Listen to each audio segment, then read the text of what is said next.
안녕하세요. 시청자 여러분. 저는 올해 72세가 된 한 여성입니다. 평생을 성실하게 살아오며 남편과 함께 피땀 흘려 모은 돈으로 작은 상가 하나와 집 한 채를 마련했습니다. 남편이 세상을 떠난 후 혼자서도 꿋꿋하게 버텨내며 그 재산을 자식들에게 조금씩 내어주며 노후를 보내고 있었죠. 저에게는 3명의 자식이 있습니다.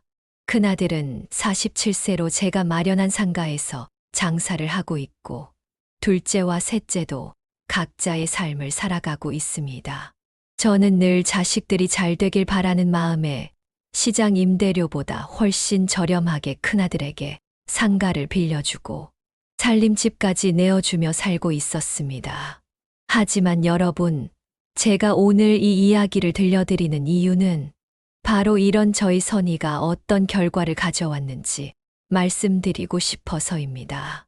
현육이라고 믿었던 큰아들이 제게 어떤 일을 저질렀는지, 그리고 72세의 늙은 어머니가 어떻게 그 아들을 응징했는지 끝까지 들어보시면 아마 여러분도 깜짝 놀라실 겁니다. 이 이야기는 단순한 가족 갈등이 아닙니다.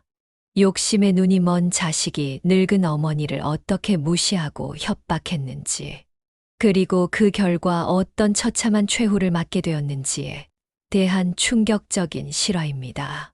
끝까지 들어보시면 여러분도 분명히 통쾌함을 느끼실 거예요. 만약 제 상황에 공감하시고 응원해 주신다면 구독 버튼과 좋아요 버튼을 꼭 눌러주세요. 여러분의 응원이 저에게 큰 힘이 됩니다. 그럼 지금부터 이 믿기 어려운 이야기를 시작해 보겠습니다.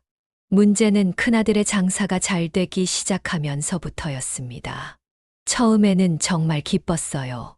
제가 저렴하게 내어준 상가에서 아들이 열심히 일해서 성과를 내는 모습을 보니 얼마나 뿌듯했는지 모릅니다.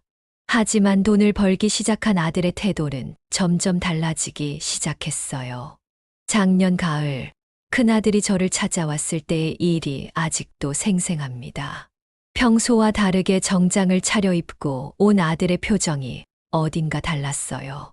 인사도 대충 하더니 바로 본론을 꺼내더라고요. 큰아들이 저에게 말하길 엄마, 이제 임대료를 올려야겠다고 하는 거예요. 처음에는 무슨 소리인지 이해가 안 됐습니다. 제가 물어보니 아들이 말하길 자기 가게 장사가 너무 잘 되니까 주변 상가들과 비교해서 임대료가 너무 싸다는 거예요. 그러니까 시장 가격에 맞춰서 올려달라고 하더라고요. 저는 정말 어이가 없었습니다. 아들에게 말했어요. 내가 장사 잘 되는 게 얼마나 좋은지 아느냐. 그런데 왜 엄마한테 임대료를 더 내겠다고 하느냐고요. 하지만 큰아들의 답변은 정말 충격적이었습니다. 큰아들이 저에게 말하길 엄마 집이라고 해서 특별 대우를 받을 수는 없다는 거예요. 사업은 사업이고 가족은 가족이라면서 제대로 된 임대료를 내야 자기도 마음이 편하다고 하더라고요. 심지어 이런 말까지 했어요. 다른 집주인들이 보기에도 창피하다면서요. 그때부터 뭔가 이상하다고 생각했어야 했는데 저는 아직도 아들을 믿고 있었어요. 혹시 정말로 아들이 떳떳하게 장사하고 싶어서 그러는 건 아닐까 생각했거든요. 그래서 한 달 정도 시간을 달라고 했습니다. 그런데 그 한 달 동안 큰아들의 행동은 더욱 가관이었어요. 거의 매주 찾아와서는 임대료, 인상 얘기만 하는 거예요. 심지어 다른 상가들 임대료까지 조사해 와서는 저에게 보여주면서 압박을 하더라고요. 어느 날은 이런 일도 있었습니다. 큰아들이 부동산 중개사까지 데리고 와서는 저에게 말하길, 전문가도 이 정도 임대료는 받아야 한다고 하니까 결정하라는 거예요. 저는 정말 기가 막혔어요. 72세 늙은 어머니를 상대로 이게 무슨 짓인가 싶었습니다. 더 가관인 건 큰아들이 다른 형제들한테까지 말을 퍼뜨리기 시작한 거예요. 둘째한테 전화가 왔는데 형이 엄마한테 임대료를 제대로 내겠다고 했다면서 자기도 찬성한다고 하더라고요. 나중에 알고 보니 큰아들이 동생들한테 엄마가 자기만 차별 대우한다고 말을 돌린 거였어요. 그 순간 정말 배신감이 밀려왔습니다. 제가 평생 자식들을 키우면서 누구 하나 차별한 적이 있나요? 오히려 큰아들이니까 더 많이 챙겨준 게 사실인데 이제 와서 차별 대우라니요. 하지만 진짜 충격은 따로 있었습니다. 큰아들이 저에게 한 말이 아직도 귓가에 맴돌아요. 엄마도 이제 나이가 많으니까 사업적으로 생각해야 한다면서 감정적으로 접근하면 안 된다고 하더라고요. 그러면서 하는 말이 어차피 나중에는 자기가 이 모든 걸 물려받을 거니까 미리 적응하는 게 좋겠다는 거예요. 여러분, 이 말을 들었을 때 제 심정이 어땠을지 상상이 되시나요? 47세 된 아들이 72세 어머니한테 이런 말을 할 수 있다는 게 믿어지지 않았어요. 마치 저를 죽은 사람 취급하면서 유산을 미리 계산하고 있는 것 같았거든요. 그래도 저는 참았습니다. 아직도 이 아들이 정신을 차릴 거라고 믿었어요. 하지만 큰아들의 행동은 갈수록 도를 넘어서기 시작했습니다. 이제는 살림집 임대료까지 올리겠다고 나서는 거예요. 어느 날 저녁 큰아들이 며느리까지 데리고 와서는 저에게 통보하듯이 말했어요. 상가 임대료뿐만 아니라 살림집도 시장 가격에 맞춰서 올리겠다고요.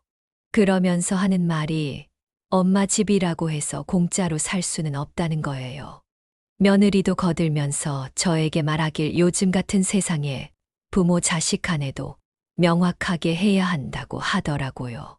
그러면서 웃으면서 하는 말이 어머니도 이해해 주실 거라고 믿는다는 거예요. 그 순간 저는 정말 온몸이 떨렸습니다. 이게 제가 평생 키운 아들이 할 짓인가 싶어서요. 하지만 더 충격적인 일은 아직 남아 있었습니다. 그런 상황이 한 달 정도 지속되었을 때 정말 믿을 수 없는 일이 벌어졌습니다. 큰아들이 저에게 최후 통첩을 해온 거예요. 그것도 다른 형제들이 모두 모인 자리에서요. 그날은 셋째 생일이어서 온 가족이 모인 날이었습니다. 저는 평소처럼 음식을 준비하고 자식들을 맞이했어요. 그런데 식사가 끝나고 나서 큰아들이 갑자기 일어나더니 저에게 말했어요. 오늘 이 자리에서 임대료 문제를 확실히 정리하자고요. 저는 깜짝 놀랐습니다.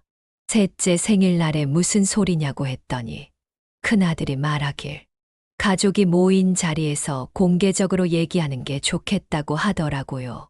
그러면서 하는 말이 엄마가 계속 미루고 있으니까 형제들 앞에서 결정하자는 거예요. 둘째와 셋째는 무슨 일인지 모르겠다는 표정이었어요. 그때 큰아들이 동생들에게 설명하기 시작했는데 그 내용이 정말 가관이었습니다. 큰아들이 동생들에게 말하길 자기는 엄마한테 정당한 임대료를 내겠다고 했는데 엄마가 받기 싫어한다는 거예요. 그러면서 자기도 다른 사람들처럼 떳떳하게 임대료를 내고 싶은데 엄마가 자꾸 거부한다고 하더라고요. 저는 정말 어이가 없었어요. 사실을 완전히 뒤바꿔서 말하고 있는 거잖아요. 제가 설명하려고 했더니 큰아들이 저를 막으면서 말하길 엄마는 감정적으로 접근하지 말고 사업적으로 생각해달라고 하더라고요. 그때 둘째가 형한테 물어봤어요. 도대체 얼마나 올리려고 하는 거냐고요. 큰아들이 대답한 금액을 들었을 때 저는 정말 기절할 뻔했습니다. 상가 임대료를 지금의 3배로 살림집도 2배로 올리겠다는 거예요. 셋째가 깜짝 놀라면서 형한테 말했어요. 그게 너무 과한 것 아니냐고요. 그런데 큰아들의 대답이 더욱 충격적이었습니다. 큰아들이 동생들에게 말하길 어차피 나중에 이 모든 재산은 자기가 물려받을 거니까 미리 관리하는 게 좋겠다는 거예요. 그러면서 하는 말이 엄마도 이제 나이가 많으니까 재산 관리를 자기한테 맡기는 게 좋겠다고 하더라고요. 그 순간 둘째와 셋째의 표정이 확 바뀌었어요. 둘째가 형한테 물어봤어요. 누가 형이 모든 걸 물려받는다고 했냐고요. 그런데 큰아들이 대답한 말이 정말 가관이었습니다. 큰아들이 말하길 자기가 장남이고 엄마 재산도 자기가 가장 많이 활용하고 있으니까 당연히 자기가 물려받아야 한다는 거예요. 그러면서 동생들한테는 각자 알아서 살라고 하더라고요. 그때부터 형제들 사이에 큰 싸움이 벌어졌습니다. 셋째가 화를 내면서 형한테 말했어요. 엄마가 살아계신데 무슨 소리냐고요. 둘째도 거들면서 형이 너무 나간다고 하더라고요. 하지만 큰아들은 전혀 물러서지 않았어요. 오히려 더욱 당당하게 나오면서 동생들에게 말하길 현실을 인정하라는 거예요. 그러면서 하는 말이 어차피 자기가 엄마를 모시고 살고 있으니까 모든 걸 관리할 권리가 있다고 하더라고요. 저는 더 이상 참을 수가 없었어요. 큰아들에게 말했어요. 내가 나를 모시고 산다고 내가 내 집에서 공짜로 살면서 무슨 소리냐고요. 그런데 큰아들의 반응이 정말 충격적이었습니다. 큰아들이 저에게 말하길 자기는 엄마를 돌봐드리고 있는 거라고 하더라고요. 그러면서 다른 형제들은 멀리 살면서 엄마를 방치하고 있다면서 자기만 희생하고 있다고 주장했어요. 이때 며느리까지 끼어들면서 말하더라고요. 시어머니를 모시는 게 얼마나 힘든 일인지 모르냐면서 그 정도 대가는 받아야 한다고요. 심지어 이런 말까지 했어요. 다른 며느리들은 시어머니와 따로 살고 있는데 자기만 함께 살고 있다고요. 저는 정말 기가 막혔어요. 제가 이들에게 집을 내어주고 있는 건데 오히려 자기들이 저를 돌봐주고 있다고 우기는 거예요. 그러면서 그 대가로 재산까지 요구하고 있었어요. 셋째가 형수한테 화를 내면서 말했어요. 엄마가 집까지 내어주신 건데 무슨 소리냐고요. 그런데 며느리가 대답한 말이 더욱 가관이었습니다. 며느리가 말하길 집을 내어준 게 아니라 같이 살고 있는 거라고 하더라고요. 그러면서 시어머니 혼자 사시기 힘드니까 자기들이 함께 살아드리고 있다고 주장했어요. 그 순간 저는 정말 온몸이 떨렸어요. 이게 제가 평생 정성으로 대해온 큰아들과 며느리의 본 모습이었던 거죠. 하지만 더 큰 충격은 아직 남아 있었습니다. 큰아들이 갑자기 일어나서 저에게 말했어요. 엄마가 계속 이런 식으로 나온다면 자기들은 이 집을 떠나겠다고요. 그러면서 하는 말이 그러면 엄마가 혼자서 이 큰 집을 어떻게 관리할 거냐는 거예요. 이게 바로 협박이었어요. 자기들이 떠나면 저 혼자서는 힘들 거라고 생각하고 있었던 거죠. 그러면서 마지막에 한 말이 정말 가관이었습니다. 큰아들이 저에게 말하길 내일까지 결정하라는 거예요. 임대료를 올리는 것에 동의하든지 아니면 자기들은 이 집을 떠나겠다고요. 그러면서 하는 말이 그때 가서 후회하지 말라는 거였어요. 며느리도 거들면서 저에게 말하더라고요. 어머니도 현실적으로 생각해 보시라고요. 자기들이 떠나면 누가 어머니를 돌봐드릴 거냐면서요. 둘째와 셋째는 형과 형수의 태도에 완전히 실망한 표정이었어요. 하지만 큰아들은 끝까지 자신의 주장을 굽히지 않았습니다. 그날 밤 저는 한숨도 잘 수가 없었어요. 47세 된 아들이 72세 어머니를 협박하고 있다는 사실이 믿어지지 않았거든요. 하지만 그 순간 저는 결심했습니다. 더 이상 참지 않겠다고요. 그날 밤 저는 정말 한잠도 못 잤습니다. 하지만 오히려 머리는 더욱 맑아졌어요. 72년을 살아오면서 이런 모욕을 당해본 적이 없었거든요. 새벽 5시쯤 되니까 결심이 서더라고요. 더 이상 당하고만 살 수는 없다고 말이에요. 아침 일찍 일어나서 제일 먼저 한 일이 법무사 사무실에 전화하는 것이었습니다. 평소 알고 지내던 법무사님께 급한 일이 있다고 하면서 오늘 당장 만나자고 했어요. 법무사님이 무슨 일이냐고 물어보시더라고요. 저는 법무사님께 말씀드렸어요. 제 명의로 된 부동산을 정리하고 싶다고요. 그리고 임대차 계약도 전면적으로 재검토하겠다고 했습니다. 법무사님이 깜짝 놀라시면서 무슨 일이냐고 하시더라고요. 법무사 사무실에 가서 상황을 자세히 설명드렸어요. 제 아들이 어떤 식으로 저를 협박하고 있는지, 그리고 제 재산을 자기 것인 양행동하고 있는지 말씀드렸습니다. 법무사님이 들으시더니 정말 화가 나신다는 표정이시더라고요. 법무사님이 저에게 말씀하시길 이런 경우에는 확실하게 법적 조치를 취하는 게 좋겠다고 하시더라고요. 그러면서 임대차 계약 해지 통보부터 시작해서 명도 소송까지 가능하다고 설명해 주셨어요. 저는 법무사님께 물어봤어요. 상대가 제 아들인데도 가능하냐고요. 법무사님이 단호하게 말씀하시더라고요. 가족이라고 해서 법이 달라지는 건 아니라고, 오히려 이런 경우일수록 확실하게 정리해야 한다고 하시더라고요. 그래서 그날 바로 서류 작업을 시작했습니다. 임대차 계약 해지 통보서부터 명도 요구서까지 모든 걸 준비했어요. 법무사님이 말씀하시길 내용 증명으로 보내면 법적 효력이 확실하다고 하시더라고요. 집에 돌아와서도 계속 계획을 세웠어요.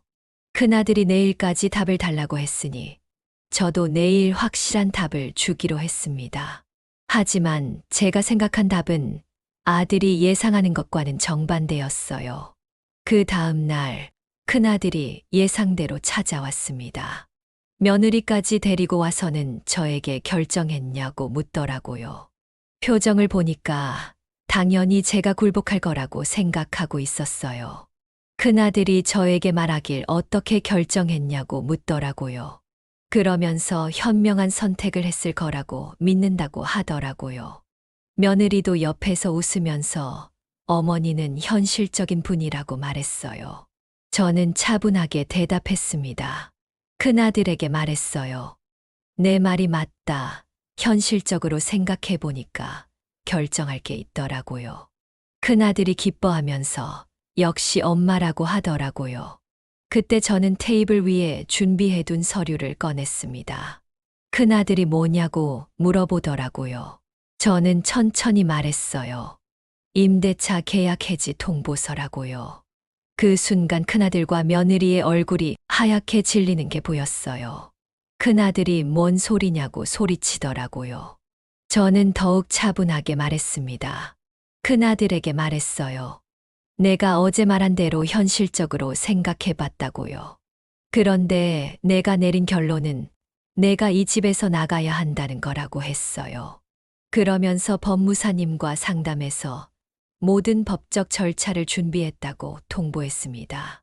큰아들이 완전히 당황해서 말했어요. 엄마가 미쳤냐고, 자기는 엄마 아들인데 어떻게 쫓아낼 수 있냐고 하더라고요. 저는 대답했어요. 내가 어제 말한 대로 사업은 사업이고 가족은 가족이고요. 며느리가 옆에서 소리치더라고요. 시어머니가 너무 하신다면서 자기들이 나가면 누가 어머니를 돌봐드릴 거냐고 했어요. 저는 웃으면서 대답했습니다. 며느리에게 말했어요. 내가 나를 돌봐준다고 내가 너희들한테 집을 내어주고 있는 건데 무슨 소리냐고요. 그러면서 이제까지 내가 너무 관대했던 것 같다고 말했어요. 큰아들이 갑자기 무릎을 꿇으면서 잘못했다고 하더라고요. 그러면서 다시는 그런 소리 안 하겠으니까 용서해달라고 빌었어요. 하지만 저는 마음을 굳혔어요.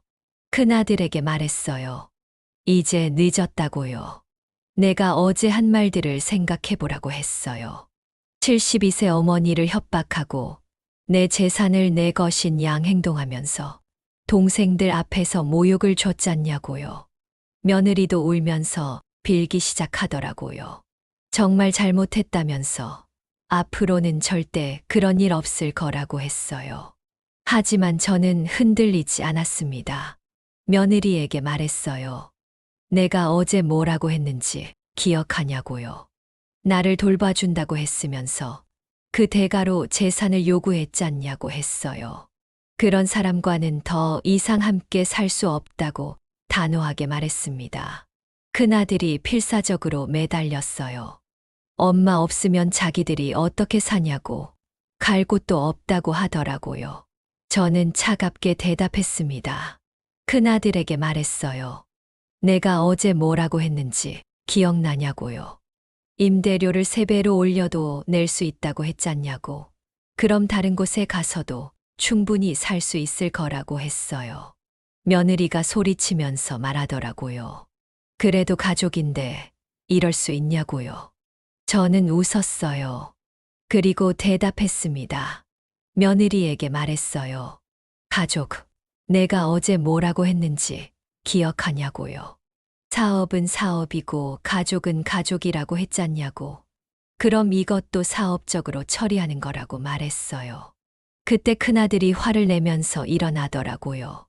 그러면서 저에게 말하길 정말 이럴 거냐고, 후회하게 될 거라고 협박했어요. 저는 전혀 무섭지 않았어요. 큰아들에게 말했어요.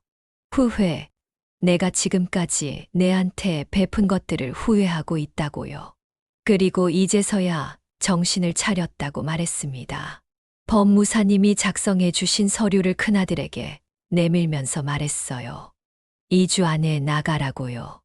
법적으로 모든 절차를 밟았으니까 거부할 수 없을 거라고 했습니다. 큰아들과 며느리는 정말 절망한 표정으로 집을 나갔어요. 그 모습을 보니까 속이 시원하더라고요. 72년 살아오면서 이렇게 통쾌한 기분은 처음이었어요. 그로부터 2주 후 큰아들과 며느리는 정말로 집을 나갔습니다. 마지막까지 빌고 매달렸지만 저는 마음을 바꾸지 않았어요. 오히려 그들이 짐을 싸면서 중얼거리는 말을 들었는데 끝까지 자신들이 잘못했다는 생각은 하지 않더라고요. 큰아들이 짐을 나르면서 다른 형제들한테 전화해서 말하더라고요. 엄마가 너무 하신다면서 나중에 후회하실 거라고요. 하지만 둘째와 셋째는 형을 전혀 도와주지 않았어요. 오히려 형이 자업자득이라고 말하더라고요. 지금은 6개월이 지났는데 큰아들은 여전히 방황하고 있다는 소식을 들었어요. 제대로 된 일자리도 구하지 못하고 있다고 하더라고요. 가끔 둘째를 통해서 용서해달라는 말을 전해오지만 저는 단호하게 거절하고 있습니다. 저는 이제 정말 마음이 편해졌어요. 그동안 얼마나 스트레스를 받고 살았는지 몰랐거든요. 둘째와 셋째는 오히려 더 자주 찾아와서 안부를 물어봐요. 그리고 제 결정이 옳았다고 응원해 줍니다. 여러분, 72세가 되어서야 깨달았어요. 가족이라고 해서 무조건 참고 넘어갈 일이 아니라는 걸요. 때로는 단호하게 선을 그어야 서로를 지킬 수 있다는 것을 말이에요. 지금 저는 누구보다 당당하고 평화롭게 살고 있습니다.